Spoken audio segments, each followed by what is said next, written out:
നമ്മൾ Abhishek Sharma hat trick duck കഴിഞ്ഞ 3 മത്സരം അത് 2020 വേൾഡ് കപ്പിൽ 3 പ്രാവശ്യം അടുപ്പിച്ചായിട്ട് 0-ലാണ് അദ്ദേഹം പോയത്. അതിൽ ഒരു കളിയിൽ മാത്രം അദ്ദേഹത്തിന് കളിക്കാൻ കഴിഞ്ഞില്ല. അതുകൊണ്ട് അത് നമ്മൾ മാറ്റിവെക്കാം. ഇനി കഴിഞ്ഞ 7 മത്സരം എടുത്ത് നോക്കിയാൽ 7 മത്സരത്തിൽ 5 പ്രാവശ്യം അദ്ദേഹം ഡക്കാണ്. അപ്പോൾ ഇത് എടുത്തു പറയാൻ കാരണം എന്താ വെച്ചാൽ അഭിഷേക് ശർമ്മ നല്ല പ്ലെയർ ആണ്, നമുക്ക് ഇഷ്ടപ്പെട്ട പ്ലെയർ ആണ്, വേൾഡ് ക്ലാസ് നമ്പർ 1 പ്ലെയർ ആണ്. പക്ഷേ അദ്ദേഹം 5 പ്രാവശ്യം അടുപ്പിച്ച് ഡക്കായി പോയിട്ടുണ്ട്. അദ്ദേഹത്തിന് വീണ്ടും വീണ്ടും നമ്മൾ അവസരം കൊടുക്കുന്നുണ്ട്. അത് നല്ല കാര്യമാണ് പറയാൻ കാരണം അദ്ദേഹം കഴിവുള്ള പ്ലെയർ ആണ്. അദ്ദേഹത്തിന് അവസരം കൊടുക്കണം. അവസരം കൊടുത്തു കഴിഞ്ഞാൽ തന്നെ അദ്ദേഹത്തിന് വീണ്ടും ഫോമിലേക്ക് തിരിച്ചെത്താൻ കഴിയുള്ളൂ. പക്ഷേ ഈ ഒരു കാര്യത്തിൽ നമ്മൾ സഞ്ജു സാംസന്റെ വെച്ച് നോക്കുമ്പോൾ സഞ്ജു സാംസൺ ഒരു കളി കളിച്ചില്ലെങ്കിൽ അദ്ദേഹം പുറത്തിരിക്കണം. അതായത് സഞ്ജു സാംസൺ വേറെ പ്രത്യേകത എന്താ വെച്ചാൽ 3 സെഞ്ചുറി 2020 3 സെഞ്ചുറി ഇന്ത്യക്കായിട്ട് നേടിയൊരു പ്ലെയർ ആണ്. അങ്ങനെ അത്രയും ഫോമായി നിൽക്കുന്ന ഒരു ആളെ ഓപ്പണിംഗിൽ നിന്ന് അദ്ദേഹത്തിന് സഞ്ജു സാംസനെ മാറ്റുന്നു. എന്നിട്ട് നമ്മളെ ഗില്ലിനായിട്ട് ഏഷ്യ കപ്പിൽ ഗില്ലിനെ ഓപ്പണിംഗിൽ ഇറക്കിയിട്ട് സഞ്ജു സാംസനെ പല വിധത്തിൽ അവിടെ ഇവിടും അവിടെയൊക്കെ ആയിട്ട് ഇറക്കി അദ്ദേഹത്തിനെ അങ്ങോട്ട് നശിപ്പിച്ചെന്ന് തന്നെ പറയാം. കോൺഫിഡൻസ് തന്നെ ഇല്ലാണ്ടാക്കി. അതിന് അത്രയും നല്ല ഫോമിലേനി നമ്മൾ അഭിഷേക് ശർമ്മനെക്കാട്ടിയും മികവിറ്റ കളിയായിരുന്നു ഓപ്പണിംഗിൽ നമ്മൾ സഞ്ജു സാംസൺ കളിച്ചിരുന്നത്. അപ്പോൾ ഈ 2 കാര്യം നോക്കുമ്പോഴാണ് നമുക്കൊരു വിവേചനം കാണുന്നത്. സഞ്ജു സാംസണും അഭിഷേക് ശർമ്മയും രണ്ടും നല്ല പ്ലെയർ തന്നെയാണ്. പക്ഷേ ഒരു ഇങ്ങനെ തുടർച്ചയായിട്ട് അത് ഡക്ക് 5 പ്രാവശ്യം 0-ൽ പോയിട്ടും അഭിഷേക് ശർമ്മയെ സപ്പോർട്ട് ചെയ്യുന്ന ഇന്ത്യ അദ്ദേഹത്തിനെ ഇങ്ങനെ താങ്ങി നിർത്തുന്നു.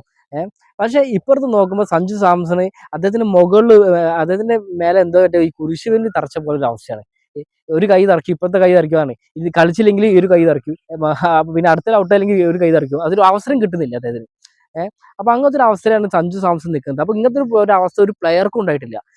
കളിച്ചില്ലെങ്കിൽ താൻ ടീമിന് പുറത്താന്നുള്ളൊരു അവസ്ഥയിലേക്ക് സഞ്ജു സാംസൺ വരികയാണ്.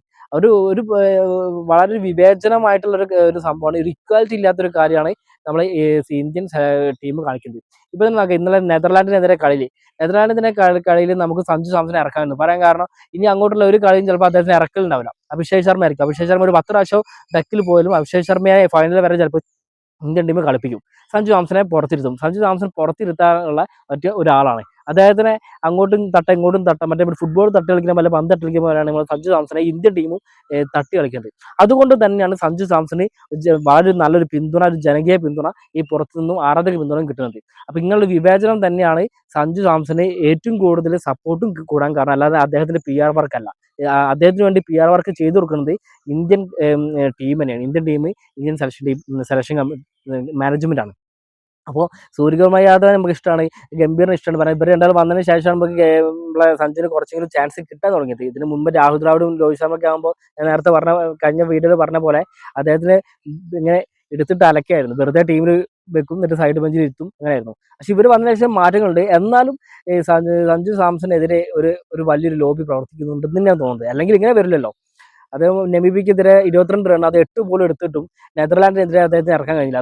അത് ഗ്രൂപ്പ് മത്സരങ്ങളിൽ ഇന്ത്യ ഒന്നാമതാണ് നിൽക്കുന്നത്. അത് മാത്രമല്ല എല്ലാത്തിലും വിജയിച്ചതാണ്. അപ്പോൾ എന്നിട്ടും സഞ്ജു സാംസനെ നെതർലാൻഡിനെതിരെ ഇറക്കിയില്ല. അപ്പോൾ ഇതൊക്കെ വളരെ അനീതിയാണ്. ഈ നെതർലാൻഡിനെതിരെ വരെ തന്നെ നമ്മളെ അഭിഷേക് ശർമ്മ ഡക്കിലും പോയി. അപ്പോൾ ഇത് പറയാൻ വേണ്ടിയിട്ടാണ് ഞാൻ ഈ വീഡിയോ എടുത്തത്. അപ്പോൾ നിങ്ങളുടെ അനീതികൾ കാണുമ്പോൾ നമുക്ക് പറയാതിരിക്കാൻ പറ്റില്ല. ഈ അനീതി കൊണ്ട് തന്നെയാണ് സഞ്ജു സാംസണോട് നമുക്ക് ഇഷ്ടം കൂടുന്നത്, നമ്മുടെ ഫേവറേറ്റ് പ്ലെയർ ആവുന്നത്. ഓക്കെ, അപ്പോൾ ഓക്കെ, ഗുഡ് ബൈ.